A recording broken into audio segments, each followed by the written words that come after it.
ஆண்டவராகிய இயேசு கிறிஸ்துவின் நாமத்தினாலே உங்கள் அனைவரையும் நான் வாழ்த்துகிறேன். சங்கீதக்காரன் தாவீது சொல்லுகிறார், எனக்கு ஒத்தாசை வரும் பர்வதங்களுக்கு நேராக என் கண்களை ஏறெடுக்கிறேன் என்று சொல்லி. இந்த நாட்களில் நம்மளுடைய தேவைகள் இருக்கும் பொழுது நாம் மற்ற மனிதர்களிடத்தில் போய் உதவிகளை நாடுகிறவர்களாக நாம் இருக்கிறோம். ஆனால் கர்த்தர் எதிர்பார்க்கிற ஒரு காரியம், தாவீது செய்தது போல நமக்கு எந்த ஒரு காரியமாக இருந்தாலும் கர்த்தருடைய சமூகத்தில் அமர்ந்து நாம் கேட்கும் பொழுது அதை நமக்கு அவர் செய்து முடிக்கிறவராய் இருக்கிறார்.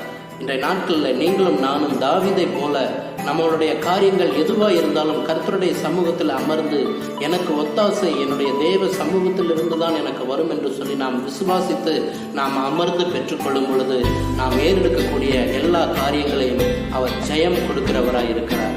உங்களுக்கு ஒரு ஜெயமுள்ள வாழ்க்கை வேண்டுமென்றால் கர்த்தருடைய சமூகத்தில் அமர்ந்து நீங்கள் பெற்றுக்கொள்ளும் பொழுது நீங்கள் ஏறெடுக்கக்கூடிய எல்லா காரியங்களிலும் அவர் உங்களுக்கு ஜெயத்தை கட்டளையிடுவார். கர்த்தர் தாமே உங்களை ஆசீர்வதிப்பாராக. ஆமென்.